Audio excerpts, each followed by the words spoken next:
Hello and welcome back to the Faith and Culture Show. I'm Catherine Camp, your hostess for the show. This is where we dig into those difficult topics that are happening in our culture. And we do this, why? To educate ourselves in order to be having those difficult conversations with our culture that count, conversations with an eternal perspective. Well, today I'm really happy to introduce to you all Stephen Garofalo. I've known him for quite some time now. He's the president of Reason for Truth and the founder of Equipped Academy. You might want to check it out after you hear what he has to say. He has authored 5 books, including Equipped, Basic Training in Apologetics for Evangelism, All Roads Don't Lead to Heaven, Right for Me But Not for You, which is a response to moral relativism, and Todos los caminos no conducen al cielo descubierto, viendo a Dios en la nueva era. And Stephen those are the Spanish versions of 2 of his books, by the way. Stephen is the host of the Reason for Truth podcast, and you can see it on YouTube channels. As a dynamic and engaging communicator, Stephen appeals to both the heart and mind. And we will let you know how to connect with him and his community during and after the show. So let's bring him on. There we go. Welcome, Stephen. Thank you for being here. Oh, man, what a pleasure. We talked about this for a while. We met at the conference then at Southern Evangelical Seminary. We usually have a booth next to each other. That's how we met. And I'm like, oh, a Christian apologist and theologian with what actually understands culture and has a great personality. That was who understands culture. They used to call me the cultural apologist down in SES because they're so technical. I was like, so I love your vision. Love your intro, by the way. It's awesome. Thank you. Yeah. Thank you. Yeah. I mean, why have all that academic training and not be able to engage with the culture and really recognize what's going on here? And so that's why I'm excited you're here, because that is your focus. And this is what you teach. You have your academy. Maybe you can just tell people a little bit about it, and then we can get into what you wanted to talk about, which is real important, especially for our day and age. Yeah, thank you. Yeah, so I have Reason for Truth. It started off as the National Apologetics Training Center in 15 years ago. And then the problem was, not everybody wants a National Apologetics Training Center in a church. So we went ahead and added. So we run under that for some formal training, but we then added and made the Alpha the Reason for Truth. Because like you said, you have to decide who you want to speak to. And I decided I want to speak with humans. So I say that. But, as opposed to just strictly an academic environment. And that's just where my heart is. So, and then we created Equipped Academy because it's just a great way to reach people all over the world. And I can put, as you get older, you can't be all places at all times. So it's a great way to offer that training to people the other side of the planet. So we're real pleased. Thank you for asking. Yeah, it's awesome. Now you have 2 books that have been translated into Spanish. How active, is that sector of our society? Yeah, so it's interesting. Actually, the one book came out of the book. My apologies. I probably miscommunicated that. So and he has a good pronunciation, by the way. So I tried. My wife does the Spanish. My kids, I'm studying Italian because I'm getting my Italian citizenship, and the kids by the end of the year. It's just exciting. But so they're learning the Spanish. So we just published it, and actually we're working with a second publisher, to print the book themselves, and they're going to be distributing it all over Central South America and the United States. So just got an email. I'm glad you said that, because I need to, let me just put a note here. Put a little note here because he emailed me. Emailed a guy like 2 weeks ago. He got back to me, or a week ago, said he wants to get together this week. But anyways, that will probably be, we're going to have to make some adjustments to the price of the book, which is okay. But my understanding is that off the back, we'll probably be able to reach hundreds of people off the back in Central South America. Personally, I haven't really marketed the book, but I know there's a huge need for it. So I don't know, because, I'm not Latino. So I'm not in those circles, but I know it's a huge need. That's why we put it there. So it's just one thing I got to get to. So I figured working with this other company, this other publishing company, I'm going to kind of throw it into their hands. But so the response is I am going down to Central America to kind of launch the book on my own in November. So I'll be in Central America, in Costa Rica, speaking to about between 3 and 5 churches. So and they're real excited about it. So, but we're actually going to do that all roads don't lead to heaven in Spanish is part of equipped basic training in apologetics. So we're going to roll about 4 or 5 talks into it, but focus on that. But thank you. Yeah. This is so important. You have no idea, Stephen, because as of last year, probably happening before it came on my radar, but this man named George Soros started buying up the Mexican TV stations. Oh, and, you know, he's all about propaganda. Yep. So he wants to propagandize these people so that they don't know what's really going on. Wow. And bend their thinking the way he has in America. So I think it's so important for this to come out now, because your people will begin to see clearly and not be fooled by what he's going to require that those stations talk about. Yeah. So the Latin American community is overwhelmingly charismatic. And so when the publishing company, I was going to send it to have it done in Spanish by this same company. And they said, well, they do some apologetics or, some theological books, but not many. And then when I had done a good job on my own publishing it, because I have my own publishing company, Tridestone, they looked at it and said, yeah, this is good. We want to work with this. We want to print it though, because they can print it a lot cheaper than, let's say, you would find it, printed by Amazon. So that being said, I'm glad that they saw it, because that tells me at least, there's a market there, and it's just best for them. They spend decades building those inward, those roads inward. So, but I agree with you. I think that it's so essential for Latin America to, Latin America, by the way, is the most amount of land with the least amount of population on the entire earth. I just found that out. So, but it is such need because there's such potential with minerals and other things there that I think Latin America is going to begin to come alive more and more. And the Christians there need to become, in my opinion, a little bit less emotional. I'm not calling them all emotional, but in their faith, a little less charismatic and a little bit more data driven. I mean, I'm not a proponent of just all intellect. Right. I just taught this at Calvary Church yesterday. Just did this class on this, where it's a mix of the head and the heart. But we got to bring some more head in here, because that kind of dictates where the heart's going to go. It always comes to the head first. But yeah, I see that here too. But I think we're going to talk about that in a minute.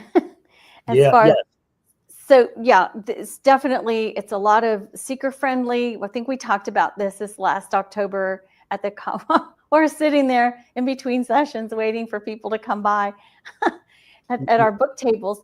But we need more head in there, and not just all emotion, because if we just get used to all the emotions, look how easy it is for to be swayed by propaganda.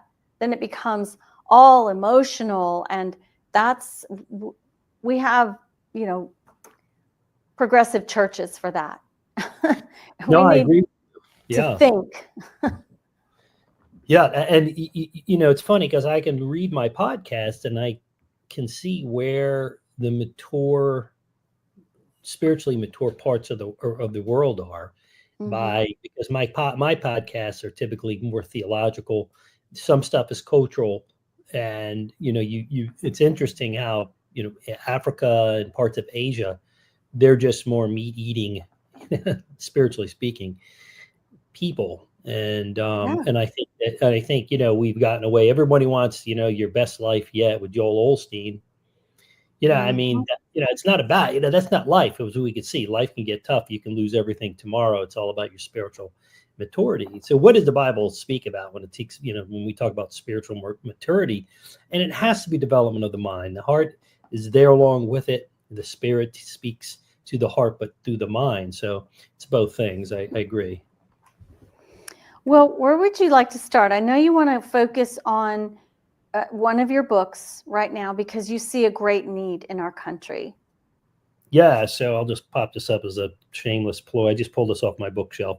Right for Yeah, You, do but it. not for Me, Response to Moral Relativism. Dr. Geisler. This was the first book I read. I wrote, by the way, 12 years ago. Dr. Geisler wrote the foreword. Dr. Ron Rhodes endorsed it.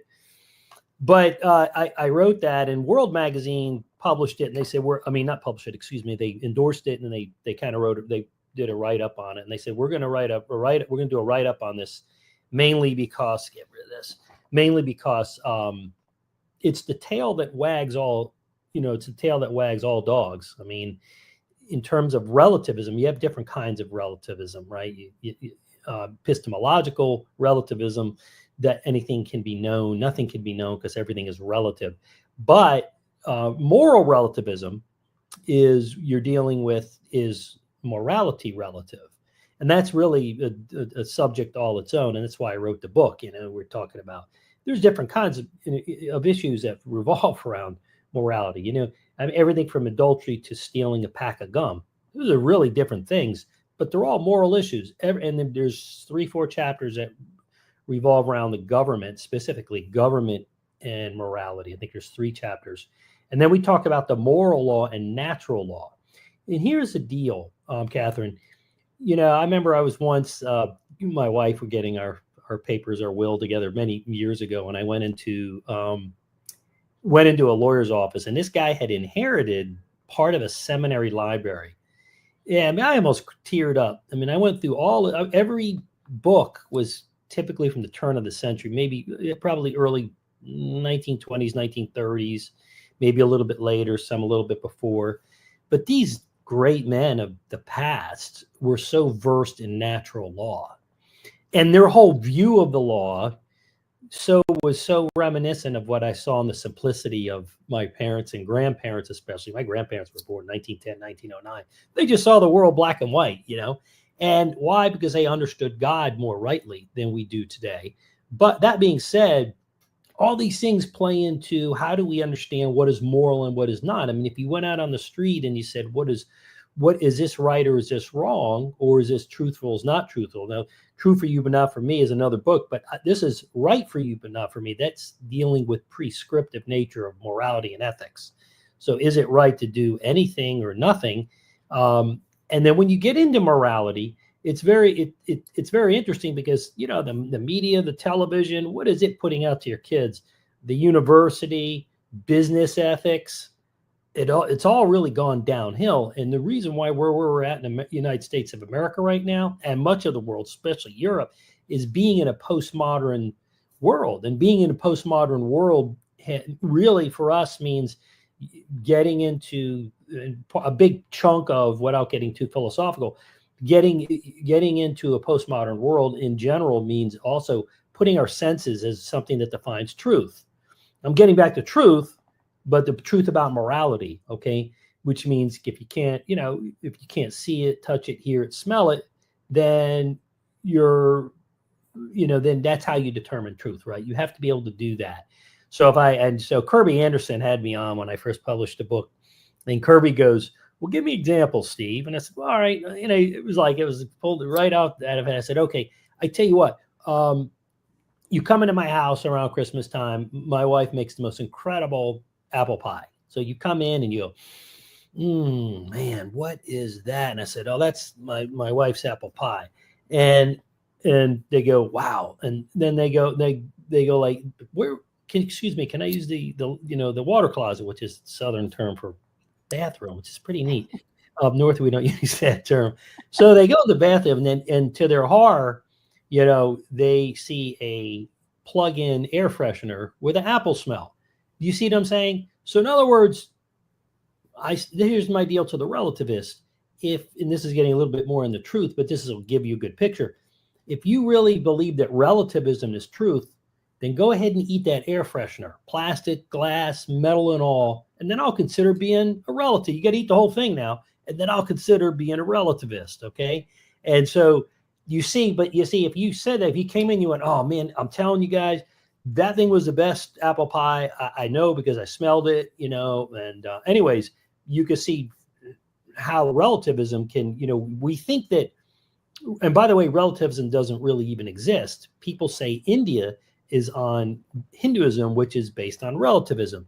The only problem is no one's really a relativist, because if you put if you put a gallon of hot tar over, the Indian's guy, and then and said to him, this is not going to hurt. It's true. It's all relative. It's all relative. Yeah. He would be like, no, man, no, that's good. But hold on a second, right? It's all relative. But so nobody, you can't go to your bank and ask for $1 million. Not that that's worth so much in today's world, but I know as it used to. Maybe I would go and ask for $1 billion. No, if you went in and say, hey, give me $100,000 out of your bank, well, Mr. Garofalo, you don't have $100,000 in your bank. Well, it's true for me, right? It's all relative, and truth is relative. So on that, but going back to moral relativism, and I'm going between the two, is Dr. Geisler edited that book for me from page 1 to the last page. And he said, Steve, you got to get rid of all the terms, everything relating to truth, because morality is prescriptive. Morality and ethics are prescriptive. In other words, like the 10 Commandments, right? Thou shalt not kill, thou shalt not steal, covet, blah, blah, blah. And so truth is descriptive. Okay. Someone's murdered. True or false? Did you murder the person? True or false? The prescriptive ethics and morality would be, thou shalt not murder. You shouldn't do that. That's illegal. That's morally wrong. See, that one is prescriptive, as one is descriptive. But, you go back, and I outline, it went back to the Supreme Court with Judge Black and some other judges, and you can see some of these rulings in the Supreme Court, how we got off track in this country. But I kind of pick it up in 1954 with the advent of telling pastors that they have no free speech, right? And that line being put in there in 1954 squelched, basically saying if you support or you do, or you criticize a political figure, you can lose your 501c3. That never happened, because you can't tell a pastor he doesn't have free speech. Now, how in 1954, and that was Governor Johnson, right, out of Texas, who did that. I was going to say, I think it started with Johnson. Yeah, he's the one who put it in, because what happens is he had some real really bad left-leaning tendencies, beliefs. And so those 501c3s were 5 churches. And those 5 churches brought to light, it almost got him not elected. So he went in up at the D.C. on a sweltery July day. And I grew up in the Washington, D.C. area. And my dad worked for the Department of Navy in the city of Washington. We lived right outside in Maryland in a suburb. But, I can tell you, people think that Charlotte, North Carolina has humidity. I said, you haven't felt humidity. Go, D.C. is built on a swamp. And there's lakes. There's a lot of just rivers everywhere. So it is just you really got Chesapeake Bay. So tons of humidity. So I can't imagine 1954 air conditioning. They probably just wanted to get out of there. And he just slid in that little one line. It was just one line. It said, hey, that I just said, you can't criticize or endorse. And no, it's funny, because if you go into the minority churches, namely the black churches, they never stopped endorsing. They did it anyways. But it's amazing how you go in. And I'm not here to be divisive. I'm just saying this is the truth. But your average white church, they'll say, no, you got to separate. How many people will say that you can't mix politics and morality? But then I have to remind them, listen, that's all Congress does. That's all the Senate does. That's all the legislative branch does. I was on the phone with a friend of mine from Italy, and he's like, I think as Christians, that's not our business. I said, no, it is our business. It is very much our business. Absolutely. I said, I said, read your Bible. It's morality, baby, from Genesis to Revelation and everywhere in between. Most everything is relating to some kind of moral edict. It just does, right? If you said, well, we can't in the Old Testament, well, we have to keep the laws, or we have to do a sacrifice. That's a moral issue. Amy, I hate to tell you, I mean, welfare is a moral issue. Stealing from the government and that we see in mass is a moral issue. But so is welfare. Sometimes welfare is good for the state to help people. Sometimes, mostly, it's not. It's just a crutch, and it's a dependency. So, the question is not who. Well, I want to say the government stealing from us is also a moral issue. Yeah, absolutely. And that gets hidden a lot. Yes. Because we've forgotten what we're supposed to really stand for in this country. But yes. Anyway, I digress. No, don't even. It's really sad for me, Catherine, because I grew up in, my dad, half of my, if not 3/4 of the neighborhood, it was a big neighborhood. Most all my friends' parents worked for the government. They were good, you're going back late 60s into the 70s. Good men of God, back in those days, women weren't in the workplace so much up until probably the 80s, starting in the 70s. But, they were godly servants. They were. I remember my mom telling, because my dad was born in Italy. I mean, he came here when he was about 8 years old, and they loved America. And, my mom said, your father's a civil servant. I remember her telling me that as a kid. Mm-hmm. And there was pride in it, and they didn't want to take advantage of what they had. And they came here and they went through the legal process of becoming citizens. Yeah. I mean, my family did too, way back, grandparents. And it's like, you don't just come in and expect a bunch of stuff. No, they were willing to work hard. Your father worked hard. My grandparents worked hard. My father worked hard. So nobody they weren't looking for handouts. That's right. And that's the American spirit, right? And it comes from that European, it really does. I mean, you can say, well, you're being bigoted. No, that's who settled this country. And, I mean, Asian people, very disciplined. They work hard. Yep. And listen, all people can work hard. I think the government just chose, which is a moral issue. They just chose to really, in a sense, suppress one people group. Whenever you give somebody something, they don't have to earn it. It's not the same, and they won't treat it the same. It's like renting versus owning. People that's socialism. Yeah, absolutely. Yeah. So hence, where they're going with everything that they're trying to pull off now. But anyways, that being said, morality touches all areas, and you go back to natural law.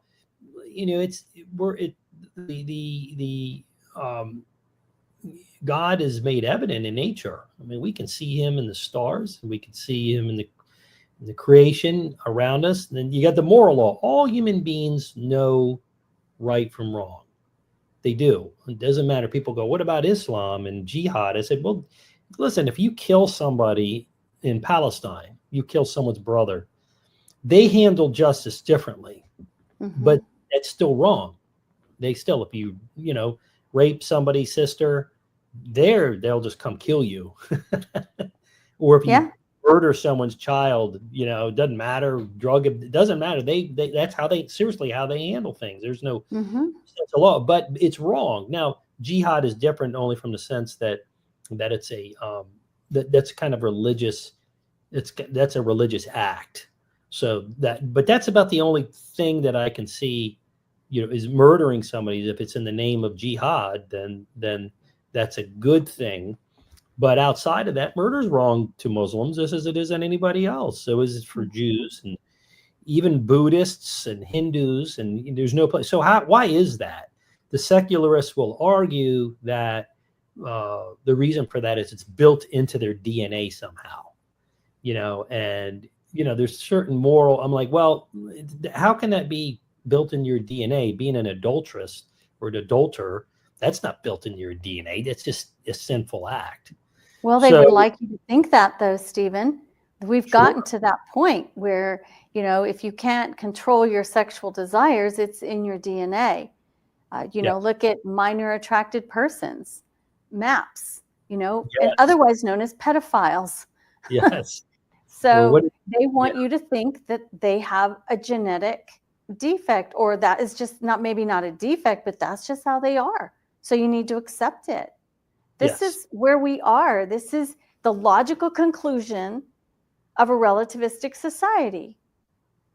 Yes. And it's nothing new, Catherine. we go back. Who was I talking with the other day? I said, man, you know what? That was my friend from Italy. I said, it's going back to our people, man. I said, you can look at the Roman Empire in Greece. People were just orgies and all this stuff. Now you turn the news on and, that's what's been going on. You got the P. Diddy thing going on and, Epstein and, They're really protecting those Epstein lists, aren't they? Yeah, they are. Because you know why? Our politicians who are making our moral laws, half of them are in there. I'm not saying just literally half, but there's a lot of politicians. I think it's more than half, but okay. It probably is. And then you got the FBI. The FBI put people in compromising positions or caught them in compromising positions to create files. They've been doing that for years so that when things like, COVID or whatever comes along, they can say, hey, you need to rule as a judge or whatever, or as a, whatever it is, do this because I got this. You want your family, you want your wife and children to see this? They're like, all right, I'll do the ruling, even though they know it's wrong. Yeah. So. But that's relativism, right? That is.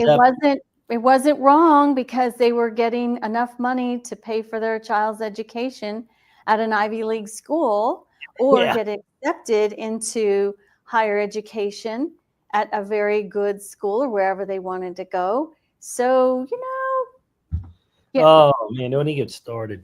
I have twins and, my daughter's been accepted into some really good schools and I'm like, wow.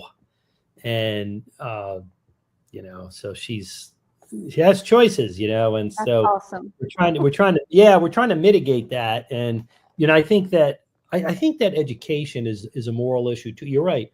I mean, you look at Columbia University. I mean, I just sit here and I go, it's amazing how $400 million given to Columbia. Why? Yeah. To teach Marxism. And not only that, but their tuitions is sky high. If you're going to give them $400 million, make it available to everybody. So what is going on here? This is a moral issue. And, it's just ridiculous. And so a lot of that money will go to pay huge amounts of money to faculty and staff, directors, but also to bring people here from non-Christian worldview countries. Yes. How many of those people are from Muslim nations? Not to pick on the Muslims. This is America as a natural. We don't go over there and say, you pay for my education and you have to put up with you go protest in Palestine. Go ahead. Or Saudi Arabia. Send me a YouTube video. I want to see it. Yeah. That won't last. I believe one or more of the three women who started BLM went to Columbia. And they were proud that they came out and said, we're trained Marxists. And that's exactly what they did. Yeah, I believe that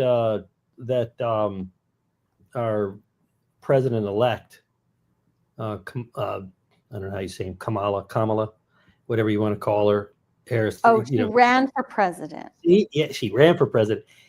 I think she went to Columbia. I could be wrong to fact check that, but I think so. So what I found out is that the main crux. Now I don't know everything because Columbia has been known to be academically a good school, but you can be the best academic school, but if your worldview is really radically, leftist or non-biblically based or non-Western based, which is based on biblical principles, right? And that's what you get. But from my understanding, and I've watched a number of shows, and they were saying that, and again, a good thing to check would be the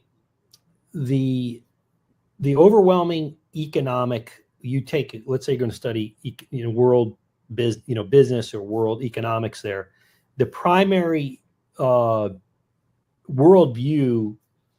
of the economic program there is to overwhelm. And the only way to bring down capitalism is to literally overwhelm the system with government money. Therefore, I'm being simplistic, overwhelm the system, give out so much money, you kind of just collapse it, then you can rebuild it as you like. Right. I'm not an expert on Columbia. I heard that, again, people can check that out. That's okay. Anybody out there, write a comment if you know differently. Love that. I did not go to Columbia, but from my understanding, that is the basic principle of what most of their, I'm sure they have some more conservative professors, but, it used to be years ago, in the 90s, there was like 80% liberal, or they call them Democratic at that time, or liberal professors at the universities. Now it's more than 90+%. Right. Yeah. Right. So And how can so you compete that? Yeah. how does a student who goes in as a conservative, believes in God, loves their Bible, come out of a place like that intact? Yeah. Most of them don't.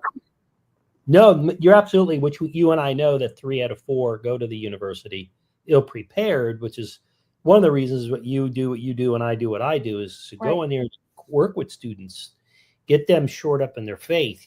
I'm very, and I don't, even for my own kids, I've allowed, my daughter does ballet, and my son he's just getting his, he's getting his award for it's called a Freedom Award. It's like an Eagle Scout. It's Okay. Trail Life USA. Trail Life USA is Christian based. It's much more difficult than the Eagle Scout. Eagle Scout now is they've really lowered all the bars because it's no longer boys. It's the Scout, so it has boys and girls in it. And I'm not saying they lowered the bar just for the girls. I'm just saying in general. There was a Girl Scouts. Let me just say that, people. Girls were not left out. Yeah. So I think with. So here we'll, the point is that my kids, I tried at 13, 14 years old, I started to expose them to the world and, and some things. And so my daughter went to dance. She's done ballet, which is a fairly liberal ecosphere. And, but we just made sure that we kept, my son more, has a strong moral compass. They both do. My son is very more like me. He's a little more black and white and things. So my daughter has done really proud of her in terms of being able to navigate, because she's gone away for summers, into real, and had to deal with the LGBTQ community and all that. And few times they've kind of aggressively come after her verbally and without even knowing who she was. And she handles it very well, very respected. And she doesn't have any angst or hate against them. And she's learned how to navigate those waters. And so I'm proud of her. So, but then I've had friends who I had one friend, a number of friends, but one friend in particular, his daughter went away. He was military. His son's military. Mom is Asian. Dad is American. And she went away, and she got recruited into becoming a man from a woman, and removed her breasts. And not only that, what they do is a lot of times they coach you. They bring her a surrogate mother, and that's what they did. And they caught her really being very aggressively nasty and critical of her parents on the internet. Oh. My advice to him was, I would have one. My kids will not do that. I can tell you, it's old school and very Italian. My mom and dad are both Italian. And it's called the culture, the families next, there's God, and just right below that is family. And you don't disrespect the family in that way. And to come out aggressively and just spew hatred and criticism of me, especially, and they were good parents. They're great parents. I would told them, my advice was, I'd welcome her into your house for the holidays, but outside that, I would write her up and I'd let her know. I would never give her, and this is hard to say, but I would cut her right out of any kind of will, because I would not give any of your resources to fuel that type of hatred and that type of anti-family sentiment, because you're just fueling something very evil. He didn't agree with me, but yeah. Yeah, there we go. I mean, this is an evil thing. And even though this relativistic moral, I don't know if they were knowledgeable relativists in Rome. Yeah. They not everybody was participating in orgies. Yes, they had many gods. They had the pantheon, where temple prostitution was just a thing. It wasn't. That's why Christianity turned everything on its head. Yeah. The men pedophiles who had their boy toys, boy slaves, that was Pompeii. It was, Pompeii that was just a nasty place. It wasn't always accepted, but it was mostly the aristocrats who were doing that.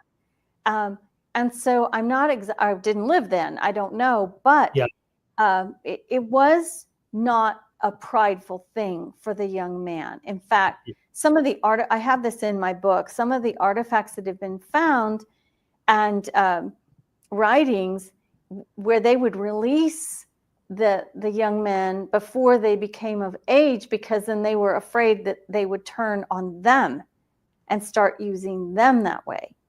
They would be bigger and stronger. So, that happened now. So, I mean, this is a society that does not have, like you mentioned, you said our country, that our foundation is on Christian morals and ethics.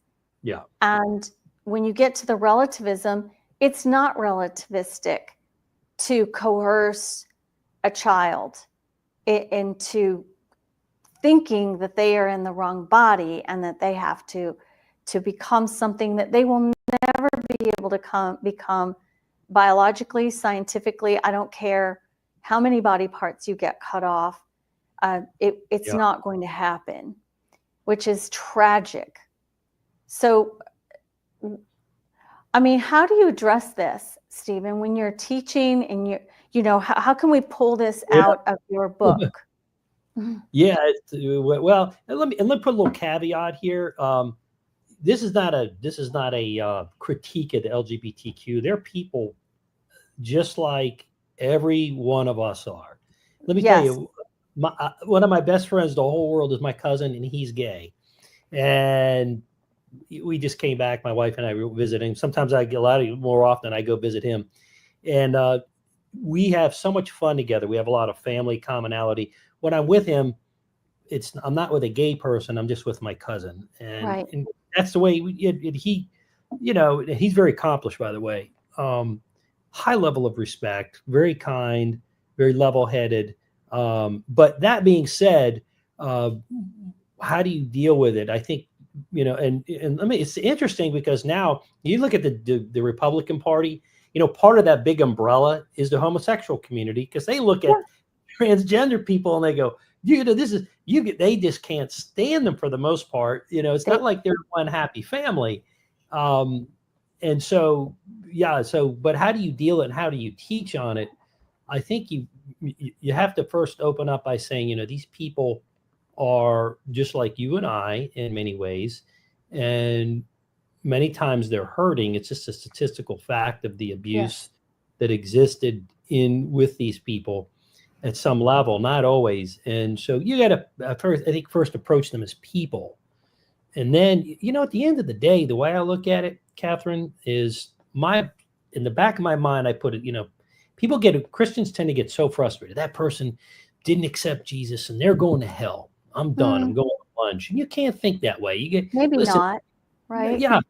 Someone else will come along later. That's right. Exactly. And treat them with respect. And listen, if you listen to them and you love them and you treat them with respect, that's the start point. Because you'll earn a seat at their table to speak to them, and they're happy. Listen, more often than not, 9 out of 10 times they want to hear what you have to say. And one thing I found is, my gosh, I'm not going to hear to harp on because there's many different categories in LGBTQ. But what I found is that the gay and lesbian community are actually fairly easy to talk to because they're open to everything. I come down to the Bible Belt and everybody's saved, even those going to hell. I mean, and I'm not critiquing the South on that. Man, it was so different coming from the North. My friend Lisa used to say to me, in the McLean, I used to go to Church McLean, and we worked for one of the representatives, Congress, because everything was government driven there. And she says, Steve, there's one thing I like about the North. I said, Lisa, what is that one thing? And she goes, You say you're Christian, it means you're a Christian. And Wow. yeah. So where do you Wow. start teaching? I think I used to do classes on this, and you teach the young people how to think critically, and then you show them. And That's I the think key. in some ways you have to point out things and take the questions. This is right. This is wrong. I think the way you teach it today is very different than you teach it 20 years ago, because I've been teaching on the subject of morality for 2.5 decades, and I can tell you it's changed. You can't, nothing makes me more cringy than I was teaching a class, and there's this guy, and then God bless him, he's just older, and he goes, yeah, when God didn't create Adam and Steve, it was Adam and Eve. I'm like, oh my gosh, they went out in like the 70s or 80s. I'm like, man, you can't talk to people like that.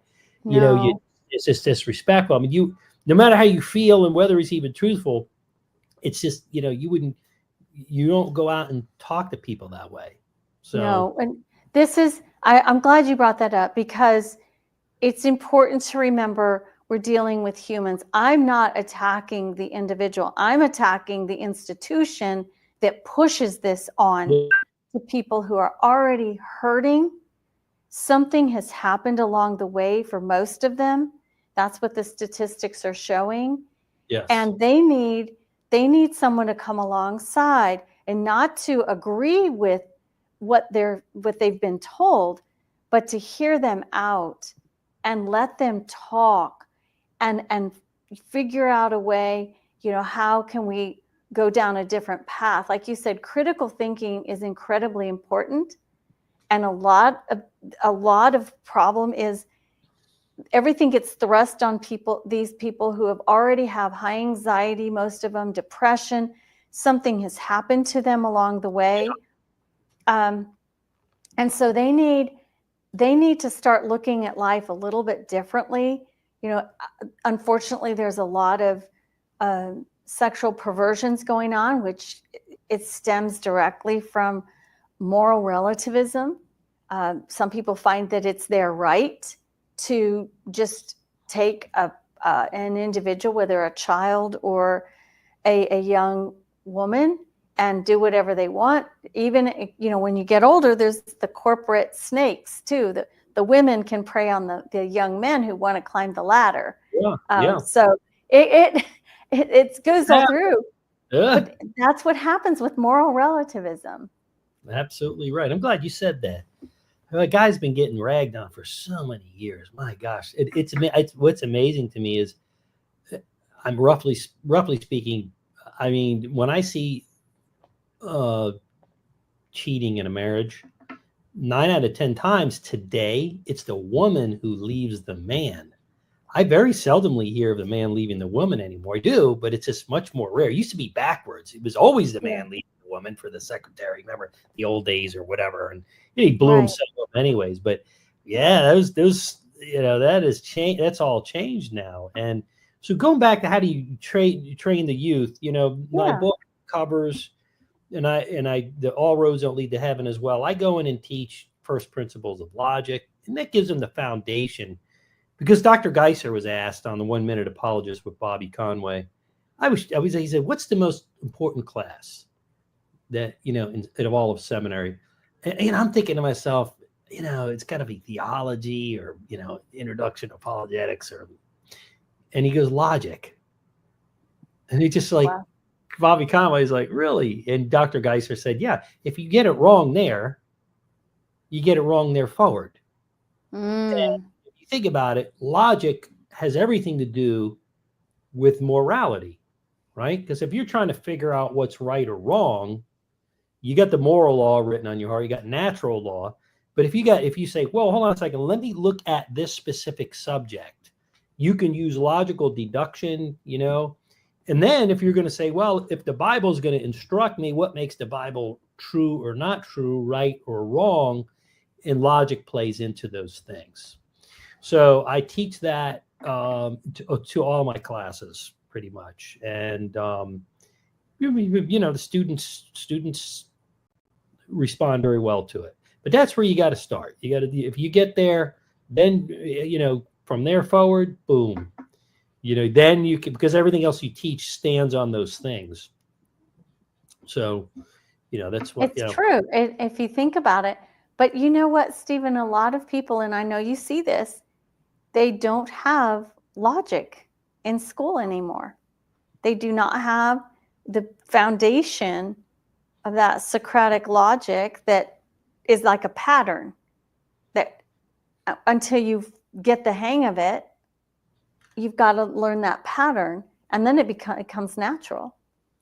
If the family's able to afford, or sometimes they're not that expensive, if you can get your child into a classical school, man, do it. Because I have a friend of mine in upstate New York, of all places, upstate, but their school, man, they produce tigers, man. I mean, tigers. They teach them. They go and watch debates. They go watch the Democratic debates. They went and watched, because they're in upstate New York. They went and watched the Clinton debate, and respectably. There was they didn't go there and hackle anybody, but they brought their middle and high school students there, because they were already big time equipped, in classroom, and they come back and critique it. My kids can now critique an argument. They can go to we go to Calvary Church in Charlotte, which is very biblical. Mm-hmm. And now there's been a handful of times we've been out of town here, that we'll go to another church, and my kids can smell bad logic, bad theology a mile away. And they've been doing that since they were young teenagers. And I'm like, really? Dad? And they'll come out, Dad, look at these 5 things. Here's the 8 things. And I've taught them to be generous. Dr. Geiser taught that. He said, it doesn't matter what you hear. He says, every single sermon has some truth in it, even if it's a little bit of truth. Yeah. And so, there's a difference between a pastor who is doesn't know any better and one who's aggressively teaching the wrong truth. Now, my opinion is I have very little mercy on either of those categories, because that's why I don't, when you talk about Joel Osteen, or there's some other churches, big names that are not really super biblical. I'm good with what they do. Just don't call yourself a church, right? I mean, Be a church. What is a church? Church is all around the Word of God, and you've got to teach the Word of God. If you're not doing that, you're not church, not in reality.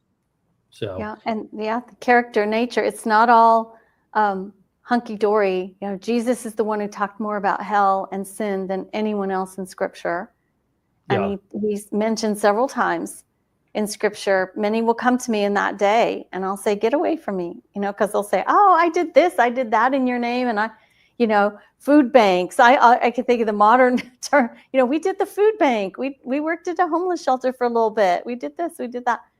It's like, get away. I didn't know you. Yeah, I think it's it's amazing to me. I was asked at my church, can a Catholic be saved? People think that. I grew up Catholic, and I said, me too. Did you? So, and I said, well, it depends on what you mean. I said, not all Catholics are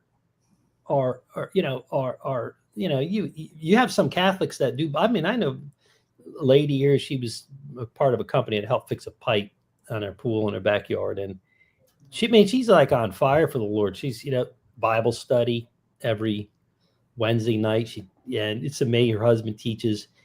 But the question is, does the Catholic doctrine, if you really buy into the Catholic doctrine that the sacraments save you and that you got to pray to all the saints, I'd say, you're really off track.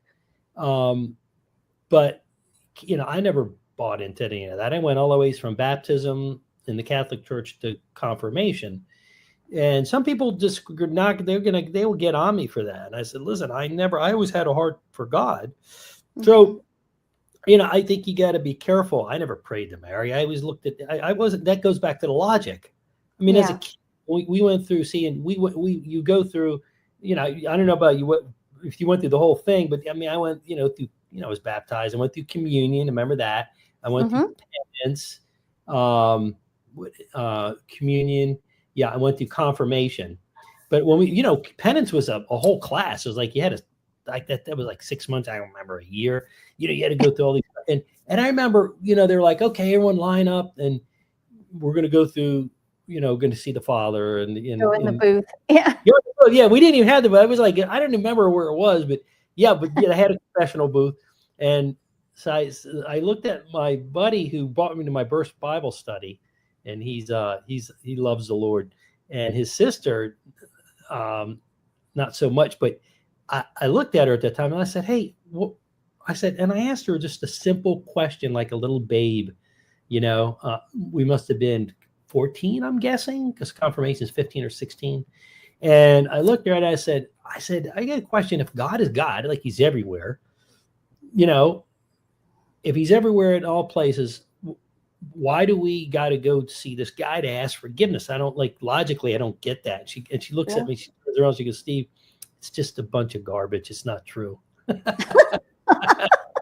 Because here's the deal. It goes back to natural law and the moral law. Everybody in that room, unless you're really led by the nose, you got to ask that question. I had not read my Bible to that point because I didn't really, no one gave me a Bible. I didn't have a Bible until they gave it to me when I was 16. Different story. But any human being can deduce that that's the truth. And for people in America, we have the benefit of Santa Claus, right? I mean, what do you talk from? I thought about that. Santa Claus is not all bad in the sense that, that's not what Christmas is about. But it trains kids that there's a being out there, and it gets in their head this concept of some kind of omniscient being that looks at if you're well behaved or not, which is morality. So once you understand that Santa Claus is not, hope kids are not watching this, they got to get in trouble with some Catholic parents. But, but I thought that was very interesting. It's if you can, you tell your kids, like we taught our kids. I told my son when he was 4, I said, explain to them. I sat down with my twins, and my youngest wasn't able to hear. I said, listen, this is the truth. There was a Santa Claus. He's a real figure. But this is what Christmas is about, the birth of Christ, blah, blah, blah. My son comes down, 4 years old. "Dad, Santa Claus was here." And I'm like, 5, 6 years. But they learned. But the point is, you can see how the logic fits in, then the morality, and how all that stuff clicks together at one thing. They're not separate things. And so that's bringing it full circle that, coming back to logic, you won't have, if you look at this, you won't have relativism because you can see it won't work. It just won't, it doesn't work. A red light is a red light. It means stop in every country, in every place where you go around the world. And you can't make it green. It's not like, well, for you it's red, but for me it's green, right? I hate to quote Ravi Zachariah because I personally think his young stuff was, his early stuff was very good. People say, well, I threw all his stuff out. I said, well, his stuff later on, anything that was created after his fall, you have to assume it's tainted. But which is so sad. It is. But up until that point, he had great contributions. But he said years and years and years ago, he says, listen, to be a relativist, and he was from India, he says, it doesn't matter if you're in New Delhi or New York. If you close your eyes and step off into the street during rush hour, you're going to get run over by a bus. Doesn't matter if you're a relativist or an absolutist. Exactly what you said. Yeah. Wow. So where can people find your book? And can they sign up to get into your academy, or is it just for young people? Yeah, no. If they want to go to the academy, they can go to equippedacademy.com. We're working on 4 more courses to be added to it. We break them up into different areas like culture. One is theology. And then the other one is marketplace. But we have a number of courses that are in play we probably 4 more coming out. They could just go there if they happen to be a student or there's a class. That we do have a scholarship that we have a number of our supporters that donate money and they go, we want to see students going through this. So if we have a classroom, we can actually give them those courses for free. The course for the basics, the equipped basics. No, they just get the book from us, and then we'll give them the course, which is twice as much as the book. So I think it's $40, something like that. Okay. And anyway, so equippedacademy.com. Another way people can find me is I do have a community at StephenGarofalo.com. there is a paywall you can get around it.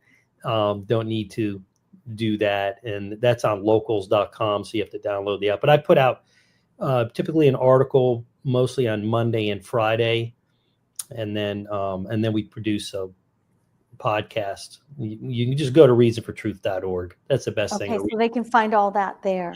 It's on there. Yeah. Academy, Excellent. one-stop shop. There you go. Excellent. Well, I'm real excited. I hope people out there, I hope maybe you want to go check it out, and maybe you have a young person in your life that you think, wow, or you're homeschool, right? And Yes. and you could add this as one of the classes that you teach for your homeschoolers. So anyway, thank you so much, Stephen, for being here and for doing what you do. It's a labor of love, really. Yes, it is. It is. It's investing in God's calling. Thank you for having me. Oh, thanks for being here, and you're welcome. God bless you. Thank you, Catherine.